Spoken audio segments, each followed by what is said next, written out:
Hello, my lovelies. Welcome to my channel. Today we're going to talk about very interesting ancient Egyptian story. I already cover up and I already talk about the story on my Telegram channel if you listen, but I want to add some spices and more historical background to this story. So, as I said on my records, this story starts in ancient Egypt. This story is taken from the book Pharaoh by Bolesław Prus, he's a Polish writer, very famous one. Book Pharaoh got very famous. Even we have a multiple movies was shot under this book, using this scenario, of course. But if you're going to read the book, of course, always reading the book is the best option. Anyway, I got the story from this book, and this book refers that this story is also taken from ancient Egyptian sources. I will find where exactly it was taken and I put the reference, but for right now I'm still searching. So this is original ancient Egyptian story, what I want to say. The story starts in ancient Egypt. So young Scribe, he was poor and he didn't have any wit, any job, and he decided to travel to the Thebes, which is located in the lower Egypt. Someone said that if you're going to travel there to the Thebes, you'll find a good job. So here I just want to add a historical background. Here they saying the scribe was a poor, but in fact, scribes, they weren't that much poor. They weren't poor because they didn't had luxury life, although they live like a normal. So they live, let's say, above than average, above than, for example, fallahin. Fallah is who's working on the field, right? The farmers, let's say, they live better than farmers because scribes were so much, let's say, you're educated. Literally, you are literate, right? Your value will rise up because you are wanted. And to know how to read and how to write, it also costs money. Farmers, they really work hard to provide education to their children.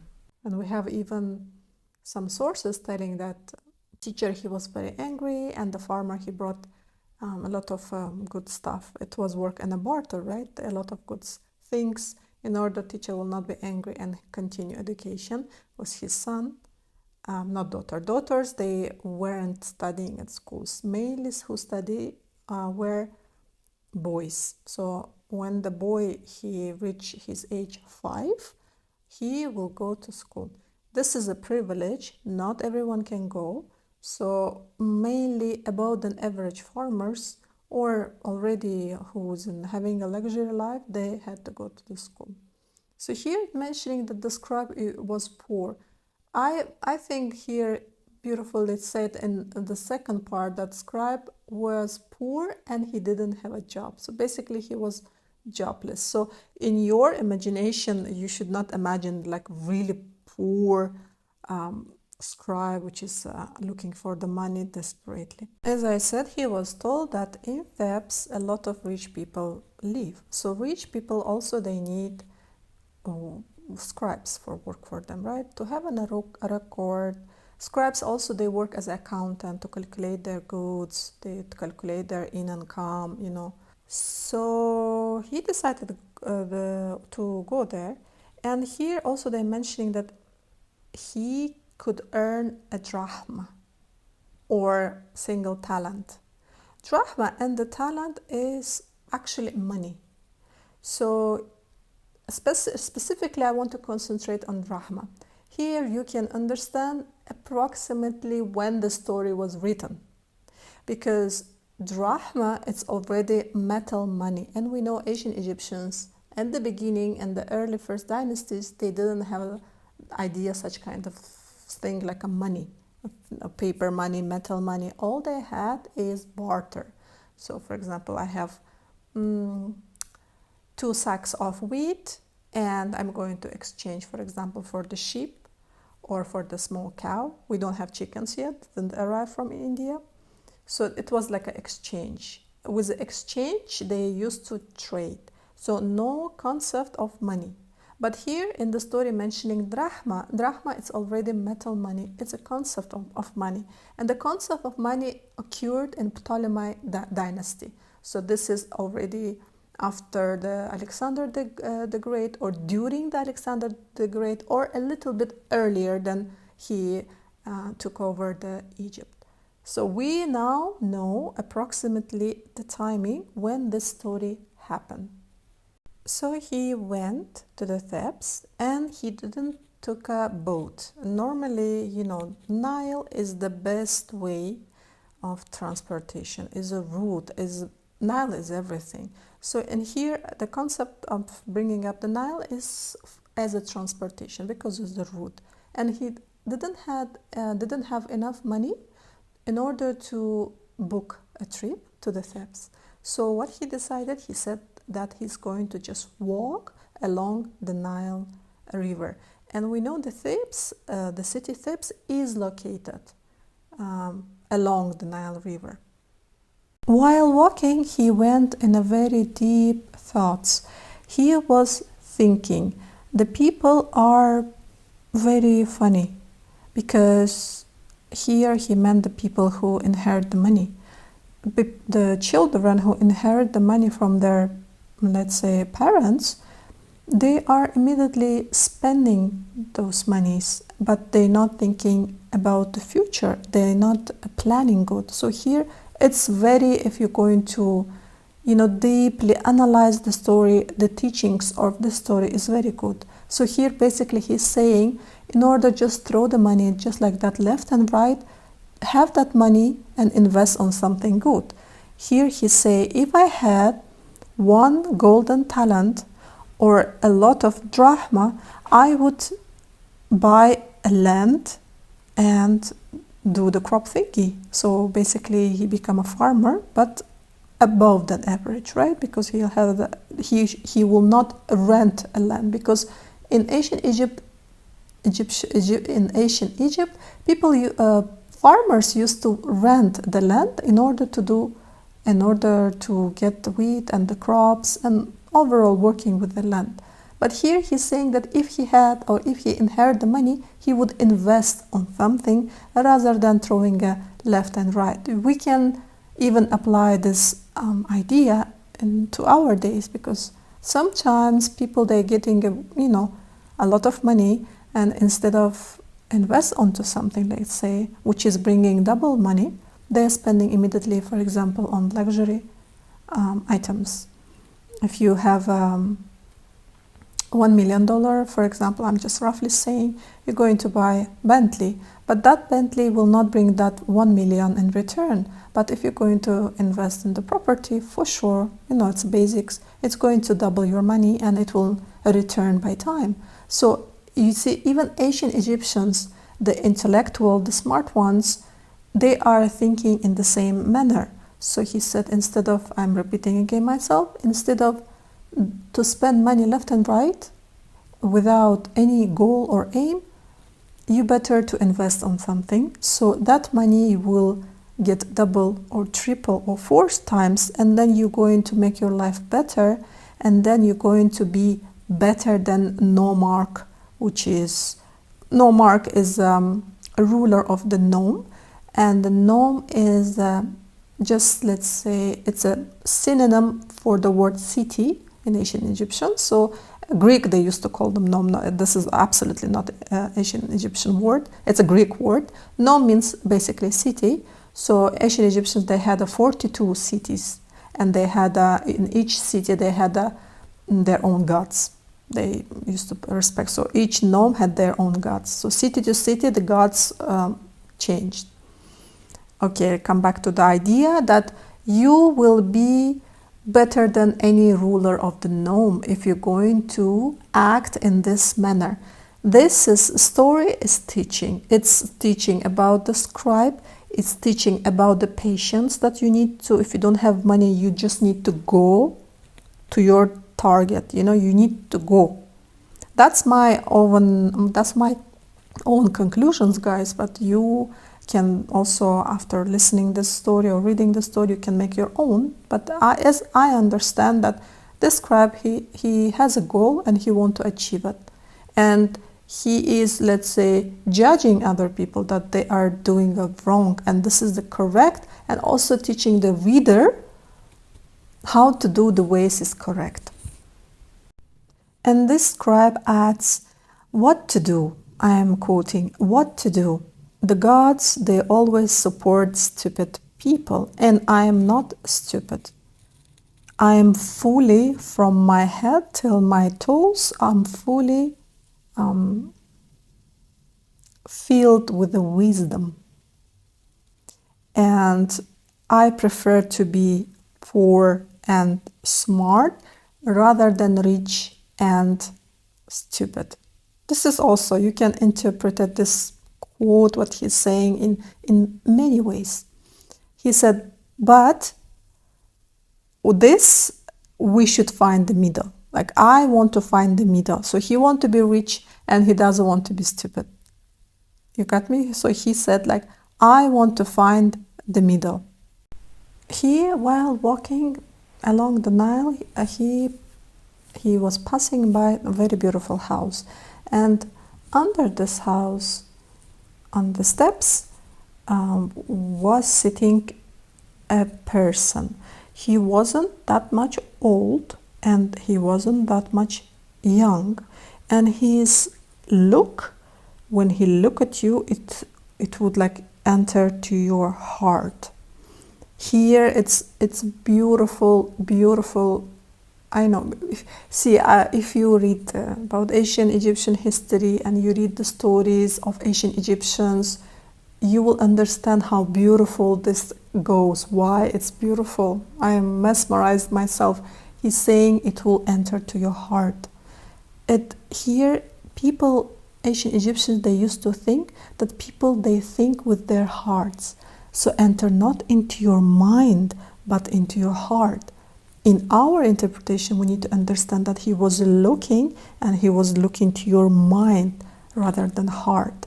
Of course, they're going to use heart because mind and the brain, they thought it's some such kind of useless organ. And the people, they used to think with their hearts. And scribe, he's, see here, also they're using here, scribe as a wise ibis. You know, ibis, it's a bird of wisdom, and we know very well the god thought has features of the bird ibis, which means ibis or ibis. Correct me, I don't know the pronunciation. So he has appearance, he has features of this bird. And here they're describing the scribe that he is smart and he wise. Why? Because he pay attention on this person and he understand that this is not very random person. It is a god. So he got the idea, he understand this is the god, that he will take something from him if he asks him politely. Here again, highlighting the wisdom of the scribe, how to communicate with the people in order to get what you want. Beautiful. He said, hello, like hello in a like welcoming manner.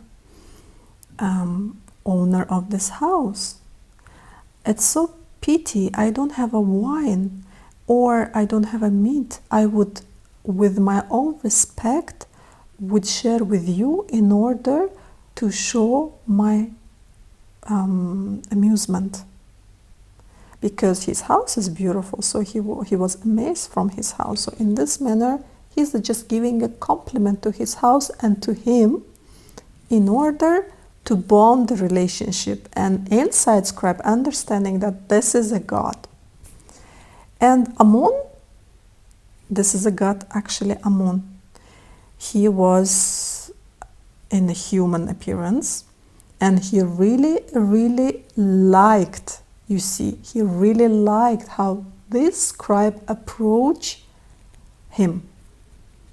So you can use this one in your daily life. Again, here teaching the etiquette. You know, this is a story. I love the story. Here they're teaching the etiquette, how to communicate people, how to gain their hearts, how to gain attention by giving them a value, by showing them respect, by sharing very beautiful, sweet words. So Amun, he was really pleased by his approach, by approach of the scribe, how he communicated with him. And then he looked at him, and Amun, he asked, what you were thinking while you were going along the Nile River. And to be honest, I see deep wisdom in your brain, in your heart, not brain. I'm seeing wisdom in your heart, like a bird can see the delicious seed among other seeds. So he means like, I can see you are special. So here again, they're using this technique of beautiful communication. It's again etiquette. So for the very beautiful compliment, in order to build a relation bond, even Amun, the god, also he complimented him back. And then he said, the scribe, I was thinking, he said, about my situation, that I don't have nothing, and those rich people, they are spending their money left and right. And then Amun, he asked, if you were rich, would you not do like that? So you wouldn't spend the money left and right? And scribe, he said, look at me, my like in very respectful manner, I'm translating, like my sir, look at me, sir. I have nothing on me valuable. Even my sandals are teared up, but I have my papyrus and my ink. It's always next to my heart, because when I am going to sleep, and when I'm standing up every day, he repeating himself, better to be, I'm going to really butcher here this quote, so you're easy to understand because they're using very complicated words. Better to be poor but smart rather than rich and stupid. And I know, he said, I know how to put my thoughts into the writings, because he's a scribe, obviously. He said, I can find the solution for the most difficult math equations. Scribe, again, I said, it's everything. It's a historian, it's a writer, if it's scribe, it's a mathematician, it's account, it's a really literate person. And then he said, I can draw any plants and name any plants. Of course, he can do the same with the animals. And then he said, I can tell the stars. And he said, how I would do in this stupid situation and spend money left and right. So he's answering to the god Amun, because he asked, wouldn't do the same like stupid people? He said, no, Habibi, I'm smart. I can calculate and I know where to spend this money. And here Amun, he asks, you speak very like honey to my ears, speaking very sweet. But he said, can you write for me Amun in 2 variations? We know that ancient Egyptians, they write any word in different variations.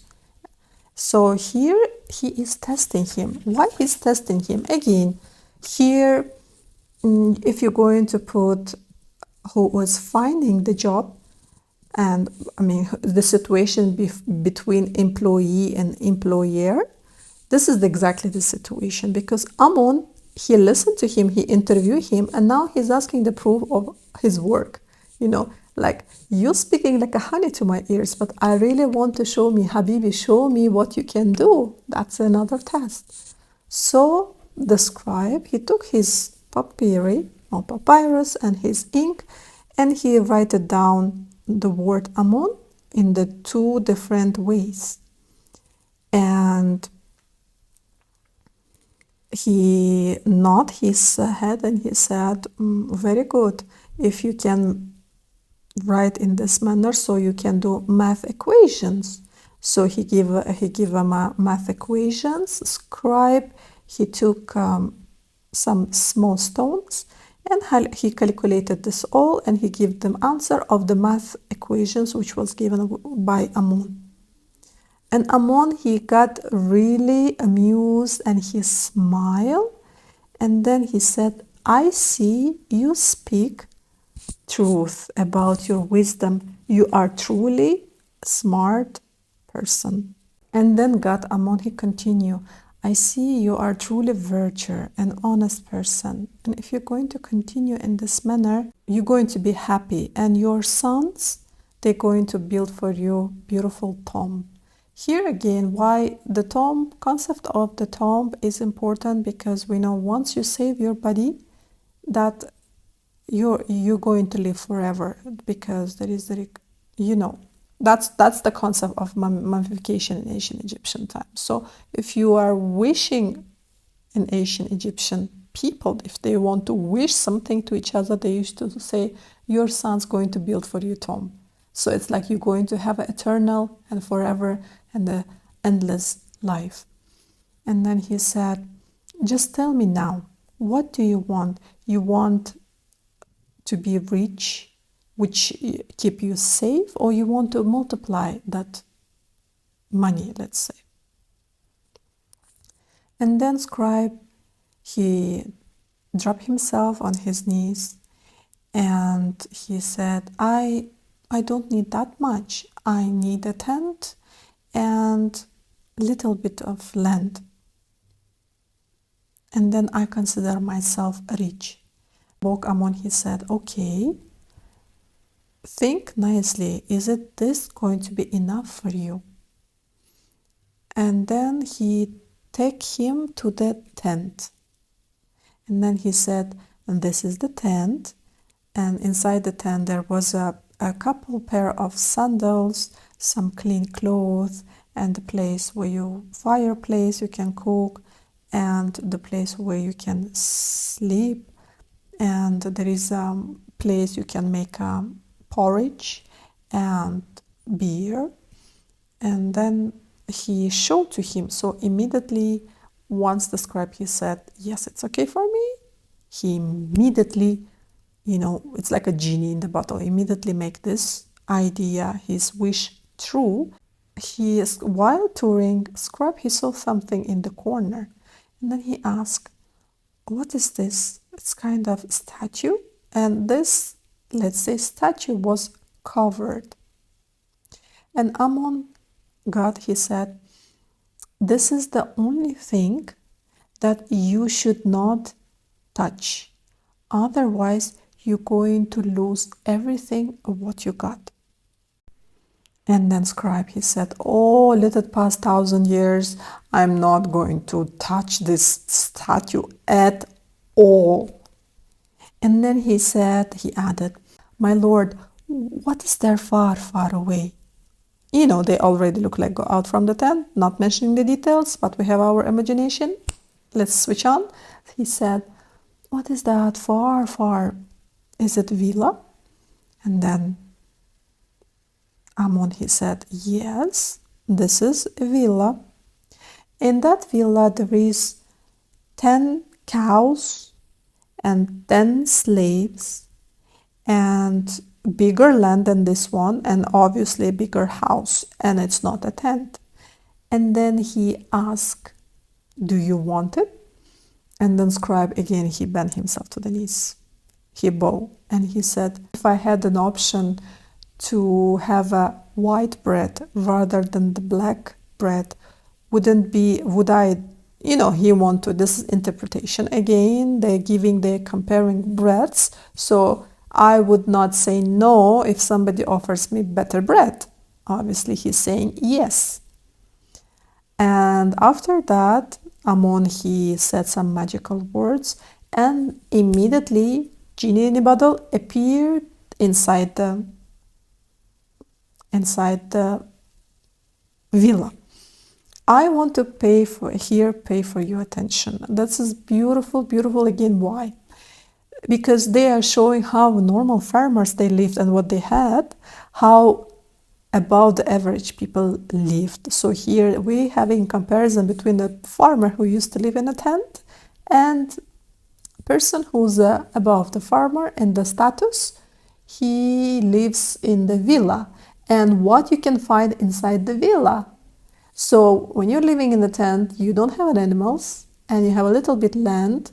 That land might be also rental, and all you have is the clothes, place to make a beer, and place to make a porridge from the wheat, and place to make food. That's all. So it's look like one. It's like studio, let's say, right?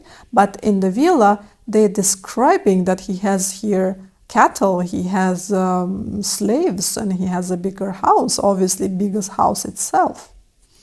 And then inside, they're even describing the decoration of this villa. That's wonderful because this is giving us another additional information how ancient Egyptians they lived.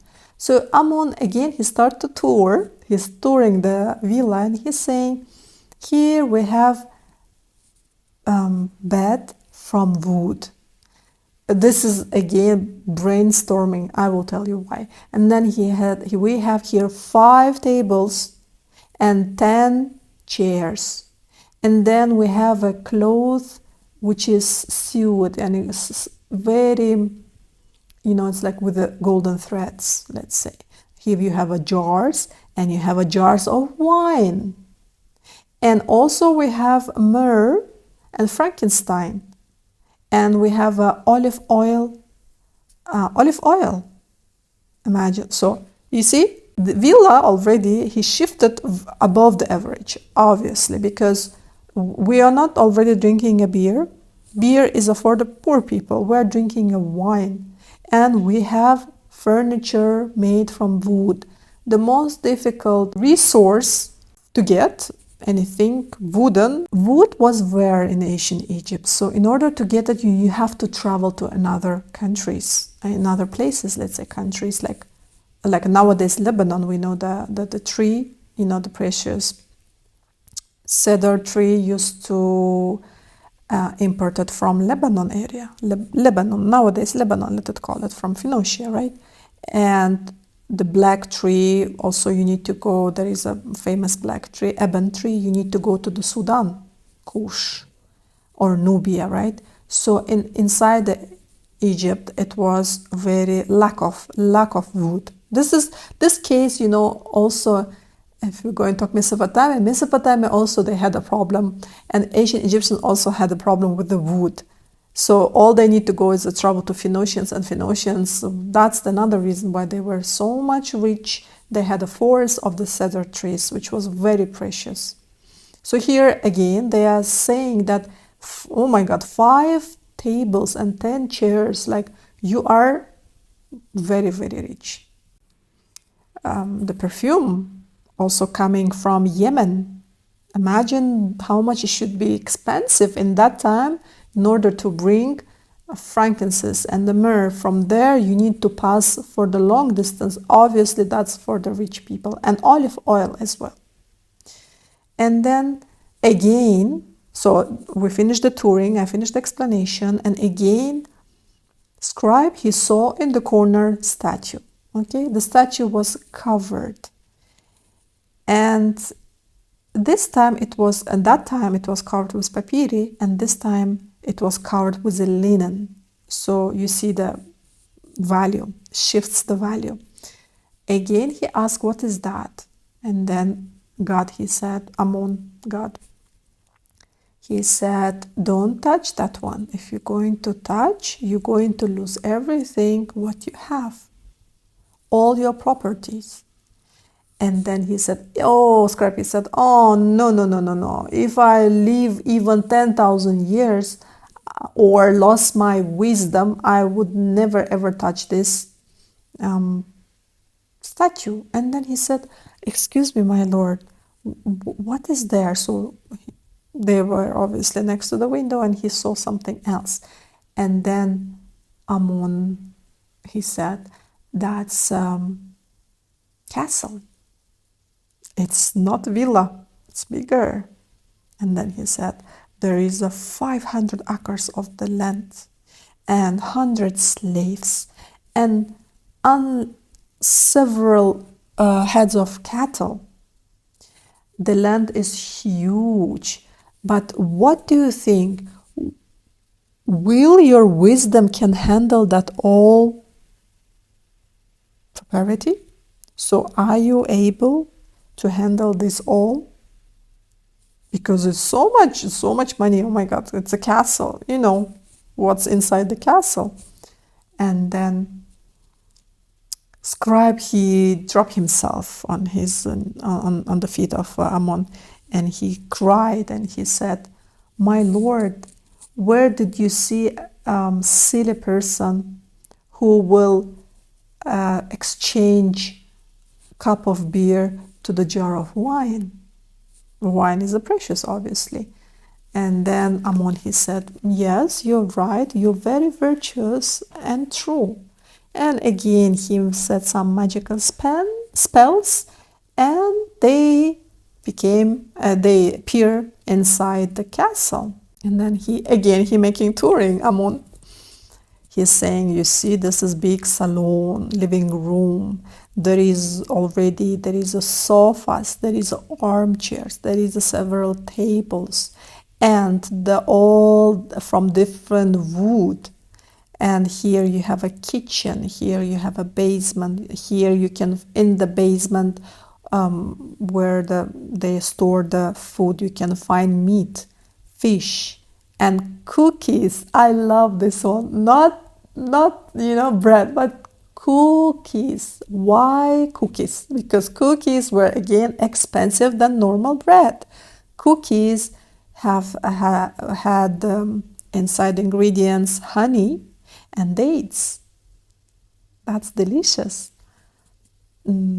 Cake, it's driven from word kak, and even in the Middle East and North Africa, they're using this word kak in order to describe some sort of kind of, let's say, cookies in the brackets, not bread.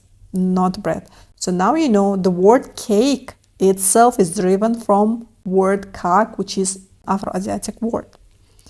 And then they went to the basement. He saw a lot of barrels of wine, and then they went to the sleeping room. There was and the bed was done from cedar tree, and then you're going to have a small boxes, and inside the boxes what different kind of jewelry. And Scribe, he was so much happy, obviously, come on, you have this all. And then he saw in the corner the statue, the same statue, but this time this statue was covered with the silk. What's expensive is the silk. And again, he was so much curious. And again, he asked the god Amun, what is that? Hello, it's the third time. And come on, Amun God, he repeated, that thing, you should not touch it. And if you're going to touch it, you're going to lose everything what you have now, this whole castle. And then he said, oh, I'm not going to touch it. And I'm going to just, I'm going to avoid it. I would be rather wild pig or boar and eat, eat not good stuff, because we know the pig's eating, I don't want to use the word, then touch this one. So he went on really, really down describing. So he was scared to lose fear, he has a fear to lose everything what he had. The first he compared with the bread, and then he compared with the wine, but here he used a disgusting description, like I'm going to be a pig if I'm going to touch this one. And Amun, he said last words. He said, remember this Otherwise, you will lose all property what you have. Don't touch the statue. After God Amun, he disappeared. He clapped his hand. Obviously, he was so much happy. He didn't clap, I'm just exaggerating. He was so happy, and then he make another tour inside his castle. He went outside to see his property, to see his cattle, to see his horses again, here, again. This is another indicator. Bronze and the horse and the money, this is another indicator when the story was written. If they use the horse, we know horse, they came late to the territory of ancient Egypt. So here's another indicator. He went to see his horses, and he went, it's time passing, he went to the stock place to check how many wheat he had this year. Look like time pass again, and he makes some accounting stuff. Then he calculate his date trees. Date trees also carrying a value, guys. Date trees was very, very valuable. Number one, because it is source of sugar. This is not going to be spoiled, right? Because they preserve good. You don't have to have a fridge, and you can keep it for the long time. If you, for example, winter coming, you have something to eat, and source of sugar, it will give a lot of energy. So having a date tree is also, you can consider this guy as a super billionaire, very rich. And then he went to he sit under his vineyard. Vineyard, again, he's saying that he has already vineyard, so he doesn't need to go buy, but he can produce his wine itself, and then he can make a barter trading, selling, buying wine. So he sit under the vineyard. He start to think. He said, I am rich, and I am truly 100% deserve that. And then he said, but I am now thinking myself, and I am acknowledging that should I continue this one to make my, the property more and more? Or I don't need any more? And he said, how much time I need to spend to run after this? Because once you had a lot of money in your hand, all your time will go to delegate this money. So again, investing here, checking, time consuming. So he's questioning himself, if I'm going to run after all this money, when I'm going to leave? Because in the beginning, it was lifesome when he had a tent, villa, okay. But he's now super rich, and he's saying, I'm running after what?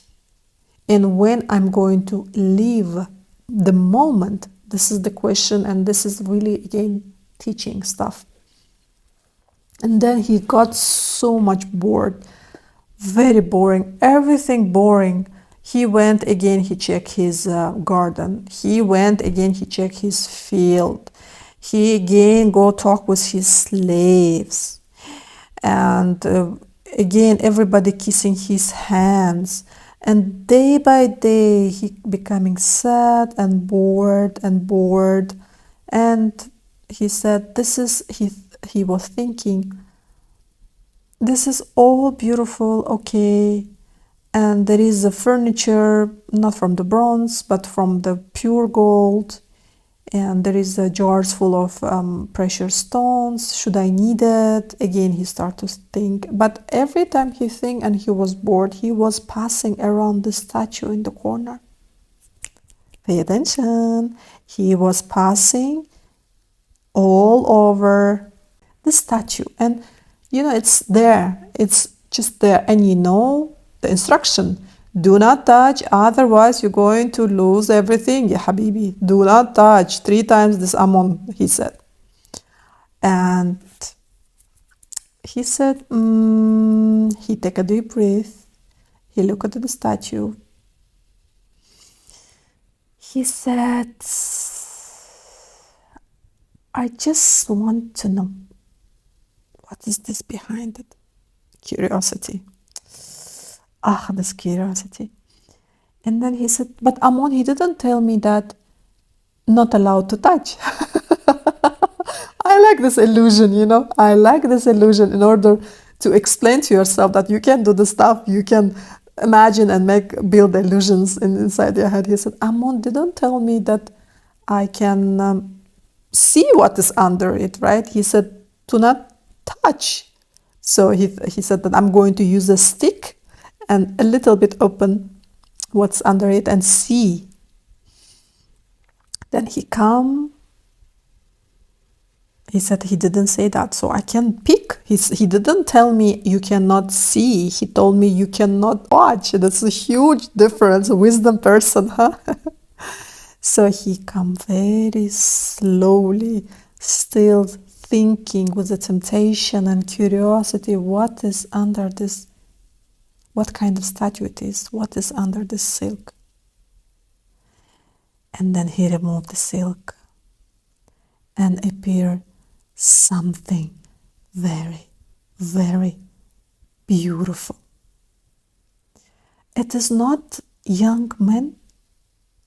It's something different. It has a long hairs till the knees.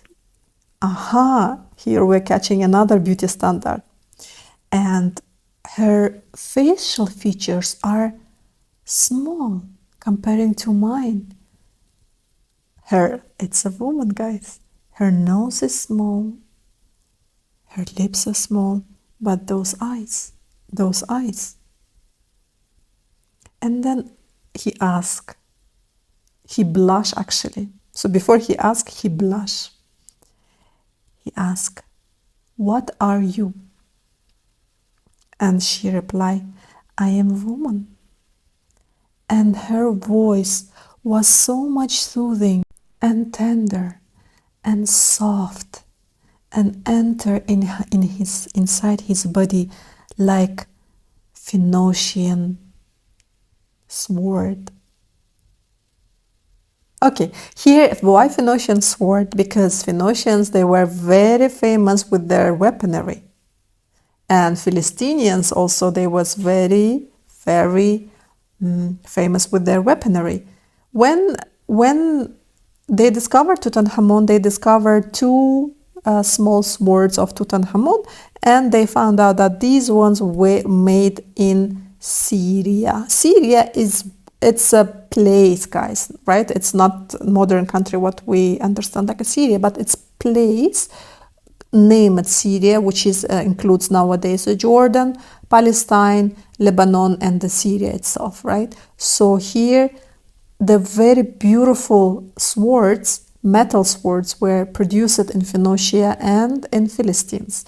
So here, how they're describing that her voice enter to his body and enter to his heart like a Phoenician sword. And then Scribe, he start to think, woman? He said, nobody teach me at school, woman. And then he said, what do you have here? He pointed to her eyes. And then she said, this is my eyes. And then he said, the eyes that you can see the light, right? He's confused. And then she says, no, these eyes so you can see me. How much lovely, guys. So this is flirtation a little bit. She's saying, no, this eyes that you should see me, not I see the light. It's actually opposite. I should be admired, ya habibi. And then he said, strange eyes. Scribe, he said. And then he started to walk around the statue. He's getting nervous. And then he stopped. And then he said, and what is that? And then she said, this is my lips. And then he said, lips, you mean mouth, so why it's tiny? Okay, he's saying, you're going to die. These lips and the mouth so teeny tiny. How are you going to feed yourself? And then she said, my lips and my mouth is not for to eat. And then he asked, for what? And then she said, my lips for kiss. Ouch! My lips are for kiss. And then Scribe is saying, kiss? Nobody teach me this one in the school. And then again he wound around the statue and then he said, what is that? And then she said, this is my little hands. Not hands, but little hands. And then he said, little hands? Oh, you mean hands. So you can do something and go to the goat and the milk goat? Listen up, listen up. Milk goat. I will die. And then she said, no, my little hands are not for the work. And then he said, then for what, your little hands? And then she hugged him and she put her little hands behind his neck and she said, my little hands is hug you, like that. And she hugged him and he got shock. Okay? She hugged him and he hugged her back. And everything started to tremble. Gone the castle, gone the horses, gone the slaves, everything gone. Nothing left only the sand. And Scribe opened his eyes and he found himself poor, hugging her. And he didn't even regret that he hugged her, because he had next to him a woman whom he loved. That's, oh my God, that's a beautiful story. So this is story. That's the old story, guys. The story, you can analyze it in many ways. In my opinion, here, Amun, God, he wants to show that whatever you have, that will not replace the woman in your life. You have billion, Bentley, blah, blah, blah. This is all property will not replace you, woman, in your life. Here they're giving high value and respect to the woman. I like how ancient Egyptians, they treat the woman, how they speak about the women. It's beautiful, delivery of the story. He was ready to exchange in order to have this loved woman for everything in the world. Everything. And we know how much hard he was getting that. First he was a jobless, and then he was a desperate, and then he went to the wisdom thinking about the rich and poor, and then he met the Amun, and then he made a delegation with him, and they built a dialogue, he passed the test, he got the tent, he got the villa, he got the castle. And all the time that woman was right next to him. All the time. All the time. You can interpret it in this way, in this manner. Your imagination is endless to understand the story. It's beautiful. So that's all for today. I hope you like the story, and don't forget, like, subscribe, and put a comment about the story or anything what you like. See you until the next time. Bye bye.